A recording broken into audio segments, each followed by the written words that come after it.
자, 오늘은 206페이지에 있는 물질이 녹는 정도에 대해서 알아보도록 하겠습니다.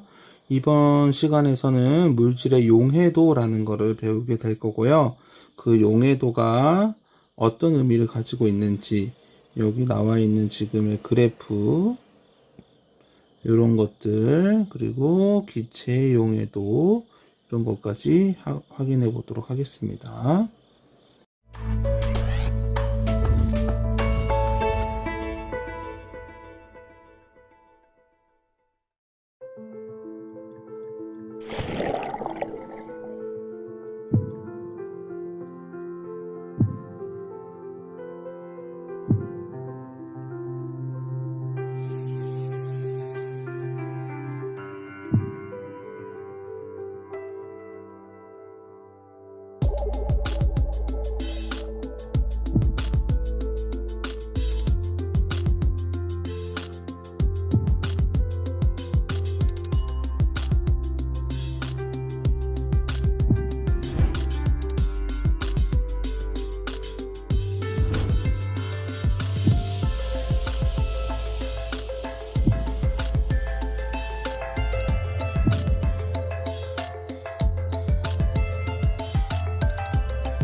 자, 일단은 먼저 학습 목표부터 보도록 할게요. 자, 학습 목표. 여러 가지 물질의 용해도를 측정할 수 있다. 그리고 용해도가 물질의 특성임을 여러분들이 알 수 있으면 될 것 같습니다. 전에 시간에도 했듯이 물질의 특성은 물질을 구별할 수 있는 성질입니다. 물질을 구별할 수 있다면 그게 물질의 특성이 될 수 있는데, 오늘은 녹는 정도에 대해서 알아보도록 할 거고요. 우리가 일반적으로 설탕을 물에 녹이는 부분을 여러분들 많이 봤었죠? 이런 것들도 이해할 수 있는 용어들을 사용해서 수업을 해볼까 합니다. 처음에는 우리 노트를 보면서 수업을 하도록 할게요. 자, 첫 번째로 나오는 단어가 용해입니다. 용해는 한 물질이 다른 물질에 녹아 고르게 섞이는 현상을 말하고요. 예를 들면 설탕이 물에 녹는다, 이런 게 있습니다. 그와 반대는 아니지만 헷갈리는 용어가 융해가 있어요. 융해 두 개의 차이점은, 용해는 물질이 다른 물질에 녹는 건데, 융해는 하나의 물질의 고체에서 액체로 변하는 현상이에요. 여러분들이 1학년 때 배웠을 겁니다. 그 예로는 얼음이 녹는다. 얼음이 녹으면 물이 되죠.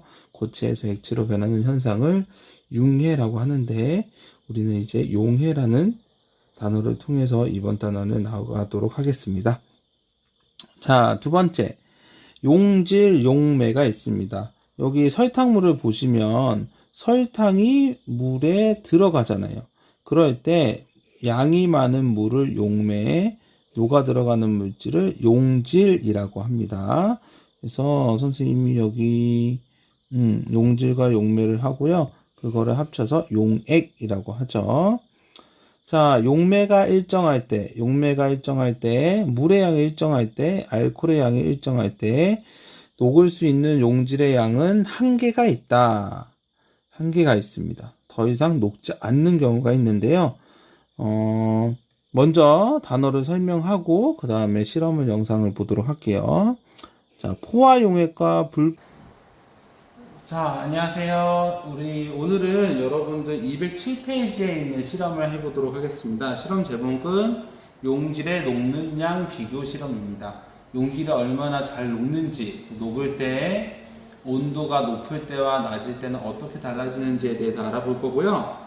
첫 번째로 선생님이 질산칼륨 용액을 여러분 앞에서 녹여볼 거예요. 일단 여기 실험을 보시면 실험관 실온의 물 10g, 여기 10g을 미리 넣어놨고요. 그 다음에 여기에다가 질산칼륨을 1g씩 넣어본다고 했습니다. 녹여본다고 했습니다. 자, 여러분들 이게 저울인데요. 여러분들 저울을 보시면 이렇게 잘 보일지 모르겠네요. 자, 이 상태에서 저울이 아직 켜져 있지 않는 상태입니다. 여러분들 이거 시험관 시약 포지인데요. 시약 포지를 먼저 올려놓고 그 다음에 ON을 누르시면 네, 0이라고 뜨죠. 여기 보시면 0이라고 뜹니다. 시약 포즈를 빼면 이렇게 마이너스 0.48이라고 떠요. 이 무게가 0.48g이라는 뜻입니다. 이런 식으로 해가지고 0점을 물체를 올려놓고 그 다음에 하는 게 좋습니다. 그러면 여기에 나와 있는 질산칼륨 용액을 질산칼륨을 이렇게 떠서 시약 포지에 올려놓으면서 조심스럽게 0.97가 뜨겠습니다. 97까지. 네, 0.93, 네, 94. 0.97. 아주 98. 네, 1.1g이 됐습니다. 1g. 이렇게 1g을 하고 여러분한테 미리 받아놓은 요 시험관 여기에다가 질산칼륨을 녹여보도록 할게요.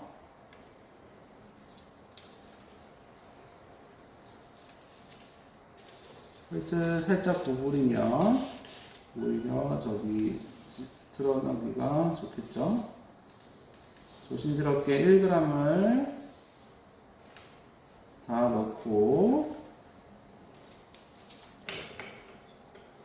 시험관들을 흔들어서 녹여볼 거예요.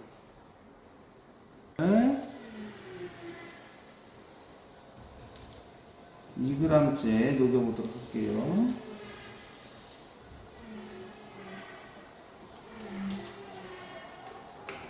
자, 이렇게 떠 있는데 아래 가라앉아 있죠? 그래서 이제 시간을 흔들고 자, 조금만 더 놓으면 네, 이렇게 하면은 바닥에 쌓였던 게 다 사라졌습니다. 이번에는 3g째 녹여볼게요. 자, 녹을까요?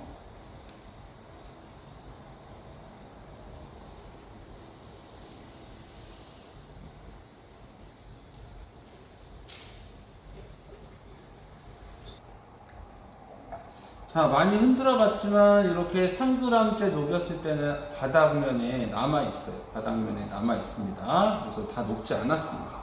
질산칼륨은 3g을 물 10g이 질산칼륨은 물 10g에 3g이 채 녹지 않는 것을 확인할 수 있습니다.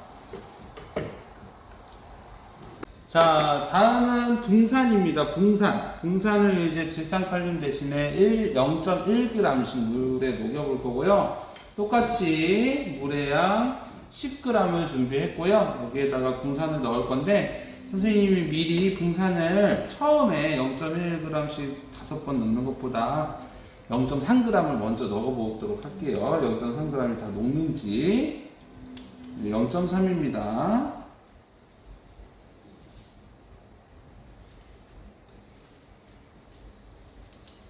네, 다 들어갔고요. 자, 흔들어 보겠습니다. 자, 보시면은 붕산이 다 녹은 걸 볼 수 있죠. 이번에는 붕산 0.1g을 더 넣어서 총 0.4g을 녹여보도록 하겠습니다.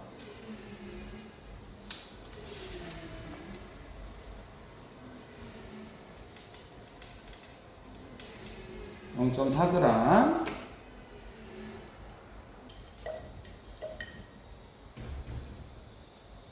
자, 0.4g도 거의 다 녹았습니다. 이번에는 0.5g에 도전을 해보도록 할게요.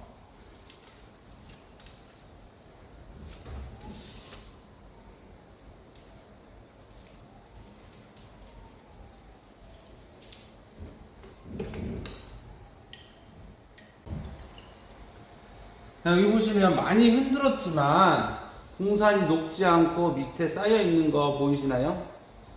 네, 붕산이 녹지 않고 밑에 살짝 쌓여 있습니다. 그래서 붕산은 0.5g을 물 10g에 채 녹일 수 없는 걸로 나타났습니다. 아까 질산칼륨은 0.4g까지, 아니 그냥 4g까지 녹았었는데 붕산은 네, 0.5g이 채 녹지 않았죠. 그러면은 여러분들 첫 번째 실험을 통해서 같은 물의 양 10g일지라도 물질의 종류에 따라서 녹는 양이 다르다는 걸 여러분이 알 수 있습니다. 이걸 용해도라고 하죠. 물 100g에 녹는 물질의 양이긴 한데 일단 두 개가 10g에 녹는 양이 달랐기 때문에 두 물질의 녹는 정도가 다르다. 그러면 두 물질을 녹는 정도에 따라서 구별할 수 있다라는 게 이 단원의 핵심이에요. 핵심. 자, 이번에는 두 번째 실험에 대해서 해보도록 할게요. 온도에 따른 녹는 양의 비교. 자, 아까 녹지 않았던 질산칼륨을 가지고 해볼게요. 아까 물 10g에 채 5g이 녹지 않은 상태로 남아있죠? 이거를 지금은 여기 온도계를 보시면 40도를 가리키고 있는 비커가 있거든요. 40도를 가리키는 비커에다가 넣고 물 10g, 시험관 안에 있는 물의 온도를 높여보도록 할게요. 선생님이 그냥 실험실에서 떴던 물이기 때문에 시험관 안에는 한 15도에서 20도 정도의 물이 있었겠죠.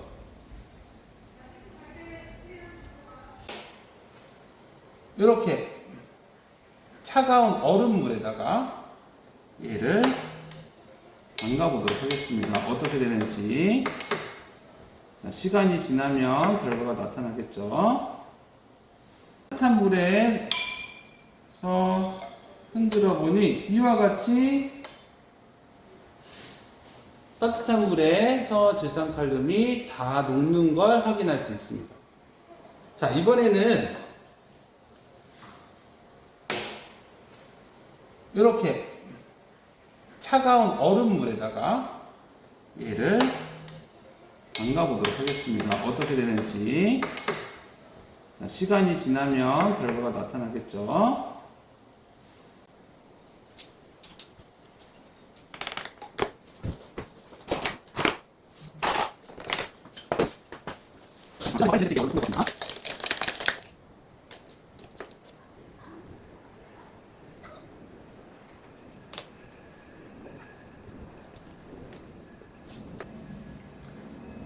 자, 시간이 지난 다음에 여기에 시험관에 있는 차가운 물에 담그는 시험관이 어떻게 됐는지 한번 살펴보도록 할게요. 자, 여기는 가까이서 봐야 돼서. 자, 여기 보시면 잘 보일지 모르겠는데 하얗게 바닥이 생긴 거 보이시죠? 네, 이게 밖에 이슬이 맺힌 게 아니고요. 이슬이 맺힌 게 아니고 질산칼륨이 석출되고 있는 거예요. 석출. 자, 유튜브처럼 이렇게 하면은 네, 하얀색 바닥이 잘 보이시죠? 이게 조금 더 화질이 좋으면 보이겠지 수도 있겠지만 예전에는 아까 질산칼륨이 녹지 않을 때는 그냥 가루 형태로 있었는데 다 녹은 상태에서 다시 나오는 석출 과정을 할 때는 이렇게 결정을 이루게 돼요. 결정을 이루는 부분을 확인하기 위해서 바깥에 닦아내고, 자, 유튜버들이 왜 이렇게 하는지 알겠네요. 여기 보시면 뾰족뾰족 서 있는 거 보이시나요? 네, 이렇게 해가지고 결정을 이루면서 석출이 돼요. 자, 이번 실험을 통해서, 두 번째 실험을 통해서 아까 녹지 않았던 질산칼륨 5g이 따뜻한 물에서 다 녹는 걸 확인할 수 있었고, 다시 녹았던 거를 차가운 물에 가져가니까 요와 같이 다시 나오는 석출 과정을 된다는 걸 확인할 수 있었습니다. 이제 교과서 파일을 보면서 정리하도록 할게요. 자, 실험을 보니 이 용질의 종류, 첫 번째 용질의 종류에 따른 녹는 양의 비교 실험에서는 우리 질산칼륨을 3g까지 녹일 수 있었습니다. 붕산은 0.5g이었고요. 선생님이 실험 영상에서 3, 4, 5 막 왔다 갔다 했었는데 다시 영상을 보니 질산칼륨은 0.3 그리고 붕산은 0.5g까지 녹일 수 있다는 걸 볼 수 있었어요. 자, 두 번째로 온도에 따른 녹는 양의 비교를 했을 때 실온에서는 다 녹지 못했었는데 뜨거운 물에서는 다 녹을 수 있었죠. 그리고 차가운 물에 다시 넣었을 때는 어떻게 됐어요? 다시 나왔는데 이거를 선생님이 석출이라는 표현을 했고, 그냥 녹지 않았을 때는 이렇게 점점점점점점점 가루 형태로 쌓였었는데, 녹았던 게 다시 나오는 석출일 때는 이렇게 어떠한 특정한 모양으로 결정을 이루면서 나온다는 걸 알 수 있습니다. 자, 이 정리하기를 한번 풀어보도록 할게요. 아까는 10g에 녹았었는데 이번에는 100g을 늘렸을 때는 어떻게 됐을까? 10배 용매의 양이 늘어났으니까 용질도 질산칼륨은 10배인 30g, 붕산은 10배인 5g이 녹을 수 있겠죠. 그리고 두 번째, 일정한 양의 물의 온도에서는 녹는 용질의 양은 물질의 종류에 따라서 달랐습니다. 따라서 녹는 정도는 물질의 특성이 될 수 있는 거예요. 그리고 같은 용질이더라도 온도에 따라서 달랐죠? 즉 네, 다시 노트로 돌아와서 용해도라는 단어를 보도록 할게요. 용해도는 어떤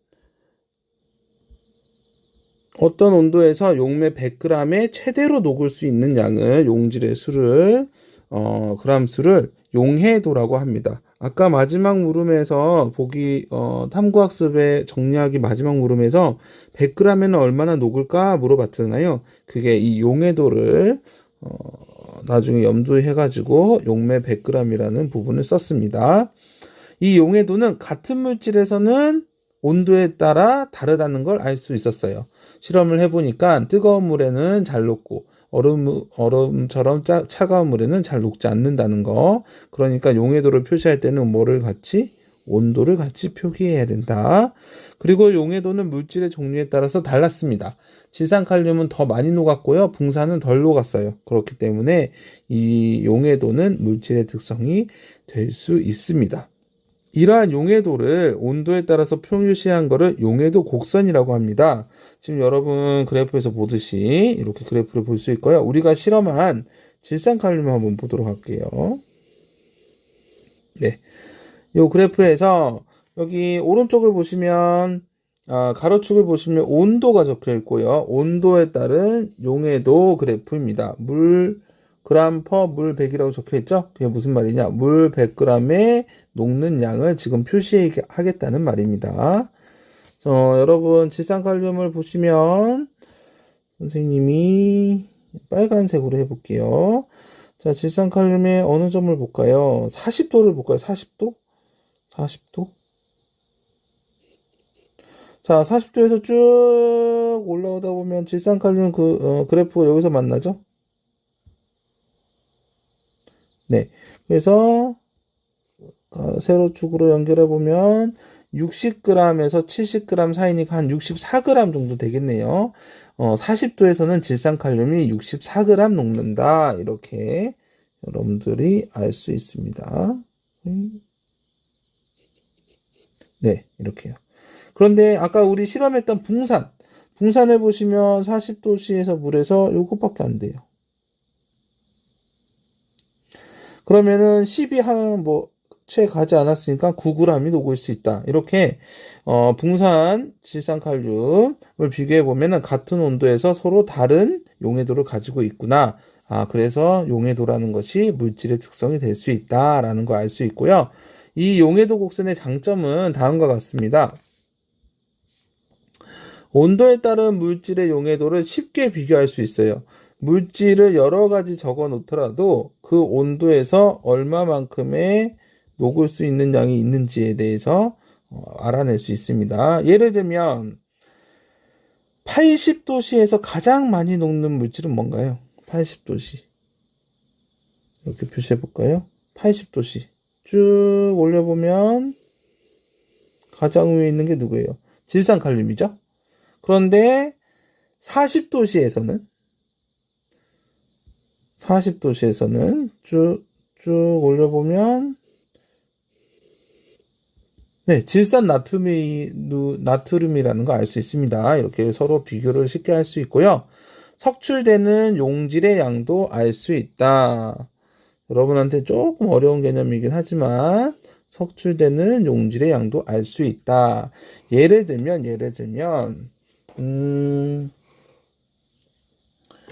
40도씨에서 여기 볼까요? 네. 잘 보이는 대로 하겠습니다. 20도씨로 할게요. 20도씨. 자, 20도씨에서 질산나트륨을 볼게요. 20도씨에서. 질산나트륨 20도씨에서 질산나트륨을 보면 땡땡땡땡땡 하면은 80에서 90이니까 한 87이라고 할게요. 87g이라고 칩시다. 20도씨에선 질산나트륨이 87g이 녹아 있어요. 그런데 온도를 낮추면 어떻게 돼요? 20도씨에서 10도씨로 낮추면 여기잖아요. 여기 10도씨는. 그래서 10도씨에서는 최대로 녹을 수 있는 양이 80g입니다. 질산나트륨의 경우에는. 그래서 최대로 녹아있는 87g이 10도씨로 낮춰지면은 녹아있던 7g이 녹지 못하고 밖으로 나오는 석출의 양을 구할 수 있다는 말입니다. 그리고 용해도 곡선에서 기울기가 크다는 것은 온도에 따른 용해도의 변화가 크다는 거예요. 이렇게 보시면 질산칼륨은 이렇게 아주 급하게 되어 있죠. 온도가 올라감에 따라 녹는 양의 양도 엄청나게 늘어난다는 걸 알 수 있는데 여기 염화나트륨을 보도록 할게요. 염화나트륨을 보시면 0도씨나 100도씨나 녹는 정도가 비슷합니다. 그래서 기울기가 작은 녀석은 온도에 따라서 용해도 변화가 거의 없다. 기울기가 큰 녀석은 온도에 따른 용해도 변화가 아주 크다라는 거를 이 그래프를 통해서 알 수 있습니다. 그리고 이 그래프를 보시면 고체 물질, 질산칼륨, 질산나트륨, 황산고르, 염화나트륨, 붕산 대부분의 물질이 온도가 높을수록 용해도가 커지는 거. 고체 물질은 온도가 높을수록 용해도가 커진다는 사실을 알 수 있습니다. 자, 이번에는 기체 용해도를 알아볼 건데요. 기체 용해도 관련된 실험을 한번 보고 오도록 하겠습니다.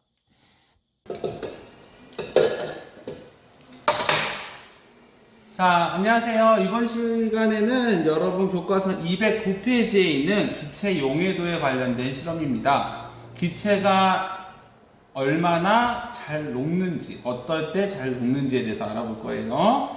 여기 웰치스가 있는데 여러분 웰치스를 맛있게 먹으려면 어디다 넣어놔야 되죠? 네, 냉장고에 넣어놔야 됩니다. 캔을 따고 넣어야 될까요? 그냥 넣어야 될까요? 그냥 넣어야 되겠죠? 그 이유에 대해서 이번 시간에 알 수 있으니까 한번 보도록 할게요. 자, 첫 번째로 시험관 2개를 준비하고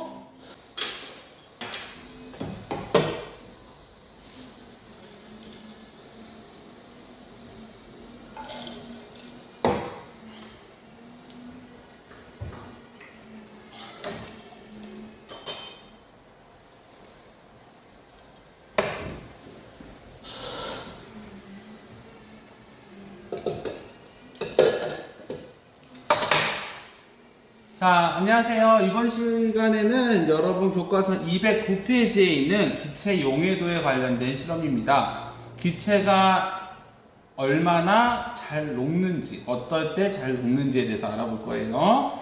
여기 웰치스가 있는데 여러분 웰치스를 맛있게 먹으려면 어디다 넣어놔야 되죠? 네, 냉장고에 넣어놔야 됩니다. 캔을 따고 넣어야 될까요? 그냥 넣어야 될까요? 그냥 넣어야 되겠죠? 그 이유에 대해서 이번 시간에 알 수 있으니까 한번 보도록 할게요. 자, 첫 번째로 시험관 2개를 준비하고 웰치스를 이 자리에서 까서 두 시험관에 열 수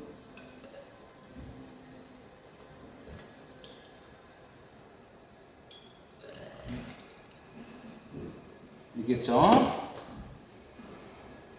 자, 기포가 사라지게 기다리면서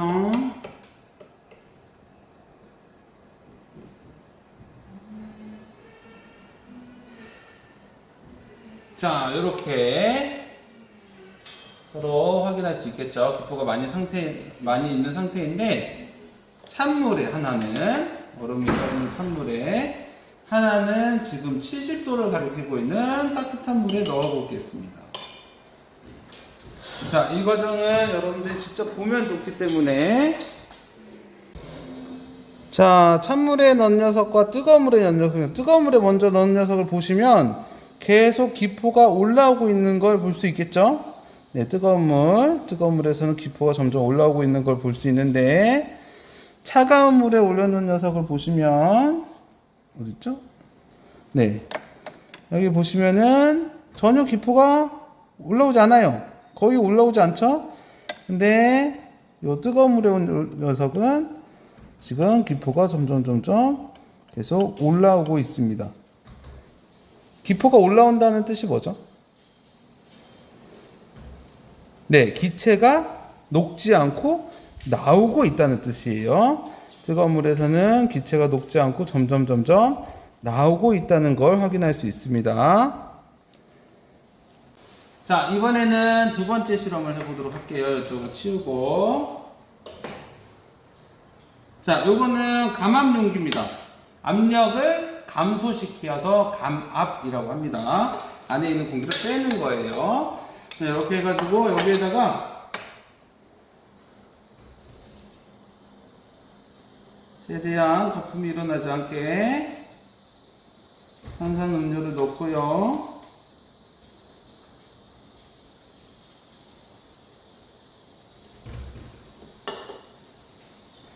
자, 조금 더 상태를 잘 봐야 되기 때문에 카메라를 내려놓도록 할게요.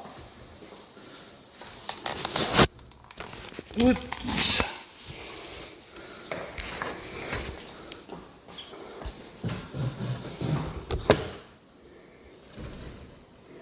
자, 보이시죠? 선생님이 이 감압 용기에다가 자, 이 상태에서 장치를 연결하고 압력을 빼보도록 하겠습니다. 선생님이 펌프질을 할 때마다 안에서 어떤 일이 일어나죠? 공기방울이 점점 커지면서 공기방울이 계속 올라오고 있다는 걸 알 수 있어요. 보이시나요? 공기방울이 점점 커지면서 올라오고 있다는 거? 네, 이것도 마찬가지예요. 공기가 많이 발생한다는 것은 네, 여기서 좀 더 자세히 보면 이렇게 예, 보글보글 올라오는 걸 볼 수 있죠? 자, 이 내용에 대해서 교과서를 보면서 정리해 보도록 하겠습니다.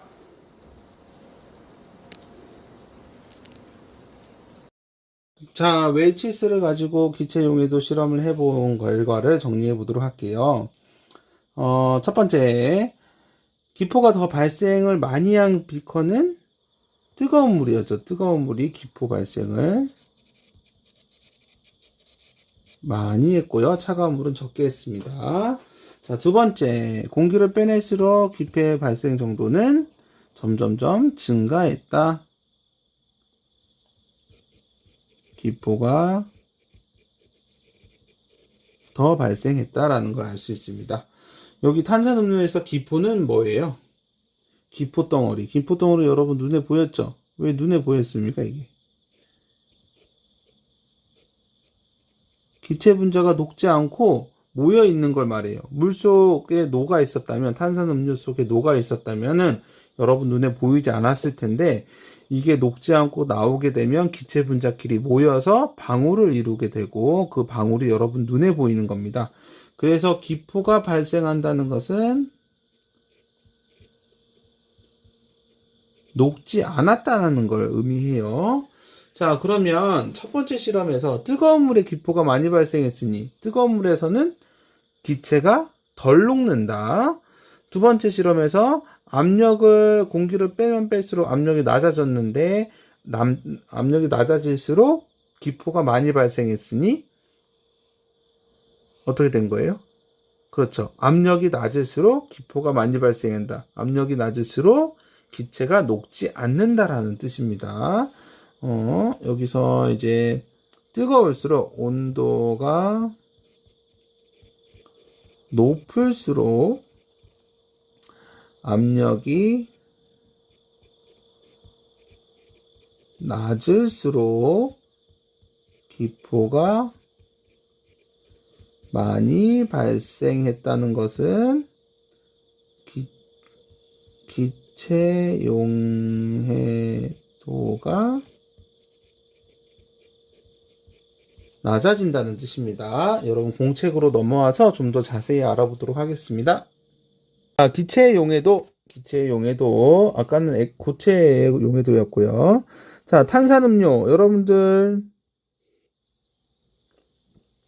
탄산음료를 먹으면 이산화탄소가 나오는 걸 알 수 있죠. 트림을 통해서 나오기도 하고 물속에서 물고기가 숨을 쉬죠. 이 물고기도 산소를 사용하는데 물속에 산소가 녹아있다는 증거입니다. 그래서 기체도 용매에 용해될 수 있다는 것을 여러분들이 예를 들어서 알 수 있고요. 이러한 기체도 종류에 따라서 용해도가 다릅니다. 그래서 기체를 구별할 수 있는 특징이 용해도가 될 수 있는 거예요. 기체의 용해도는 온도와 압력이 아주 영향을 많이 받는데 콜라를 맛있게 먹으려면 이거와 똑같습니다. 차가운 곳에 보관해야 되죠? 뚜껑을 닫는 상태로 넣어야 됩니다. 콜라를 맛있게 먹는다는 뜻은 무엇이냐? 이산화탄소를 많이 녹여서 이산화탄소의 용해도가 높은 상태를 말해요. 그렇게 이산화탄소 용해도를 높이려면 차가운 곳에 보관은 온도를 낮춘다는 뜻이고요. 뚜껑을 닫는 상태는 압력을 높은 상태로 유지한다는 뜻이에요. 즉 이를 정리해보면 기체 용해도는 온도가 높을수록 압력이 높을수록 커진다는 걸 알 수 있고요. 따라서 기체 용해도는 다음과 그림과 같이 온도와 압력을 같이 표시해야 돼요. 여기 보시면 20도씨라는 것도 있지만 1기압이라는 것도 표시되어 있잖아요. 그죠? 그래서 기체 용해도는 20도씨 1기압 이것처럼 온도와 압력을 같이 표시해야 됩니다. 우리가 물속에 있는 것들 중에서 아주 잘 녹아 있는 거 암모니아 이건 아주 잘 녹는 물질이고요. 이산화탄소, 산소, 질소는 이렇게 아주 적게 녹는 기체입니다. 네, 이상 이걸로 마치겠습니다.